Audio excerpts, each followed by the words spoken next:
Hi everyone, hope you are doing well from wherever you're watching this channel, depending on your time zone. Anytime William Ruto talk about the economy, you would hear him saying that Kibaki is my mentor, that I am learning from Kibaki, that I will work like Kibaki and improve on what he was doing. Now, there are videos emerging and they really explain who Kibaki was, his thinking, his ideas, and what exactly William Ruto is doing. Ruto is completely the opposite of Mwai Kibaki. The other time, and we shared that video here, Ruto was bragging about finding jobs for Kenyans. And there were many jobs he said Kenyans will get in Saudi Arabia. So Gulf countries, there's so many jobs. He was bragging that he has secured jobs for qualified nurses, doctors, specialists, and all those people you talk about. That is a president. He's taking credit that wamepata kazi nje wa Kenya waende wafanye. I looked at that and I was asking myself a question. When will William Ruto use Kenyans to build the country called Kenya? What is forgetting quickly is that he's building Gulf, he's building Europe and elsewhere. Kenyans have been used to change those countries. But when will he build Kenya? So Kibaki was asked a question about Kenyans working outside. But in his response, Kibaki, in his own wisdom,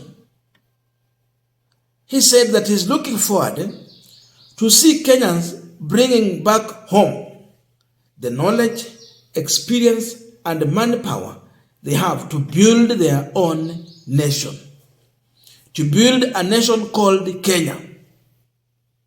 He used very diplomatic language so that he's not hurting anyone, but sending a message clear to the people. For him, he's not going to brag that Kenyans have got jobs here and there outside, that they are earning salary, they have jobs. It was all about looking forward on how these people will bring the experience and manpower back home to build a country. Kibaki understood that building a nation, you need the manpower, experience, and the people. Ruto mambo yake ni opposite. And as I look around the whole world where Kenyans have migrated to, we have enormous supply of qualified manpower and women power all over the world.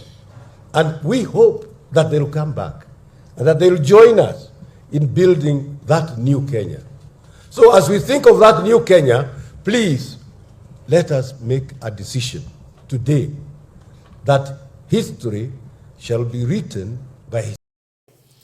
Now, as we continue with this discussion, just a quick request.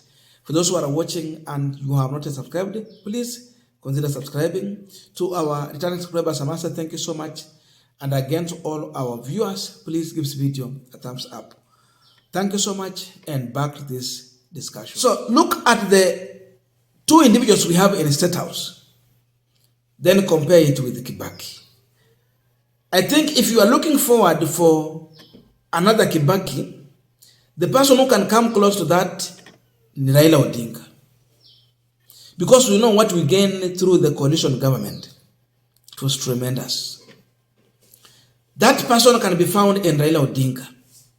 But not the populist noise maker we have today in the State House. The other time I heard Kibaki is telling Kenyans working abroad, Kenyans, that don't come back home. We don't need you here. What we need is your money, not you. Alikuwa ana address Kenyans in diaspora. William Gachagua himself. So you listen to Gachagwa's statement, then you compare to William Ruto's statement. Na Kibaki iko hapa. Gachagua is in agreement with William Ruto, which is against the spirit that Kibaki was pushing for.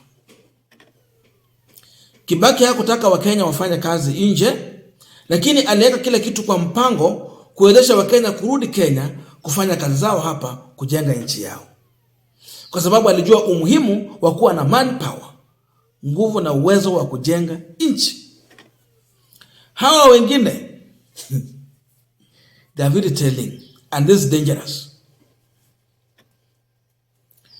If you listen to Kibaki, then you check on what he was doing. Kibaki did not stop from the speech. He went forward to create an enabling, friendly environment that will allow business to thrive.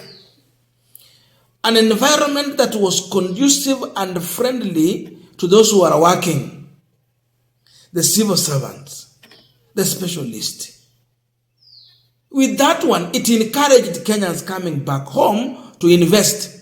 I can even tell William Ruto today, Kenyans are not comfortable to even come and invest their money back home. They are worried.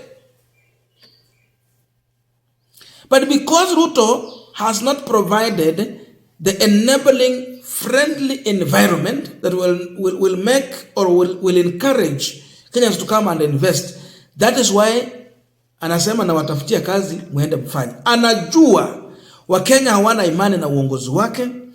Wakenya wameogopa hata kufanya investment back home because he has failed to win the confidence of the people, kwa sababu he's not walking the talk. That is why. So you can see the difference. They have created chaotic environment that is so much dangerous and poisonous to investors, to the business, and to anything you will think to come and do here in Kenya. Sasa hata jambo lenye fana aambiwa ni kwamba even Kenyans are so much worried to come and invest their shilling here in Kenya. Ile wanatuma tu ya kusema tusaidie Wakenya wapate chakula, wasaidie watu wao nyumbani, waende shule, to live like to live dignified life. Hiyo ndio wanasaidia hapa. But they are so much worried to invest their shilling here. Ruto kona habari mfikie. So your William Ruto is totally different even in ideas with your former Kibaki, the late. Watu wawili tofauti. So awacha mchezo ya kutuambia ya kwamba he's looking forward to work like Kibaki or to deliver or to emulate Kibaki. Hiyo ni mchezo na ni uongo, ni ukora. Ako nyuma sana. Even Moi was fair, not this much. Manpower to a country is so much important. Why I think that China asked those who were looking for manpower in China to come and open their industries in China. Then they will produce there and they sell later. Wewe uko na kampuni unataka wafanyikazi, kuja weka China, anza kufanya manufacturing yako, then supply it to the world. No problem. That is how China has been built. Hapa Kenya, instead of asking these investors to come and open their industries here, Ruto anasema tofauti. Kwa sababu he is not even providing that environment that will attract investors to come and do their business here. No. He is strangling businesses. He is fighting investors. The small, medium enterprise have been strangled by this regime through overtaxation. Sasa hata wale wenye walikuwa wameweka biashara hapa zinakufa. Kenya ameenda huko nje amestruggle, anakuja anajenga hoteli ya kifahari hapa Kenya. Ushuru ya Ruto inakuja inaua. Wengine nimeona mpaka wanakuja wanafungua some companies hapa, wanatengeneza wine. Hata kwa ndizi tu wanatengeneza wine, wamefungua production. Ile ushuru wanaweka hapa zinafungwa. So even when Kenyans go outside, they are wondering, tukirudi Kenya, uko na pesa yako kidogo, ni wapi hizi pesa ziko safe you can put your money? Hakuna.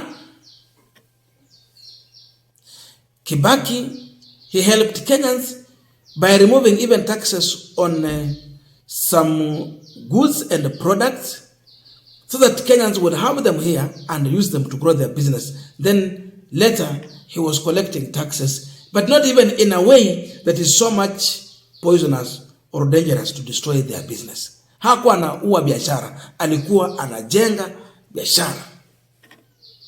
That's why we have the boda industry that has grown. Saizi inabeba uchumi ya Kenya hivi, kata si of Kibaki. Matatu ilikuja hapa Kenya, hata Probox walikuwa wanauza tu, ilikuwa ni 1,300. Ama ni ngapi? Uko nayo 500, 300 saizi. So Ruto should stop comparing himself to Kibaki. It is bad. He should never attempt this, because his policies is so much opposite to what Kibaki was pushing for.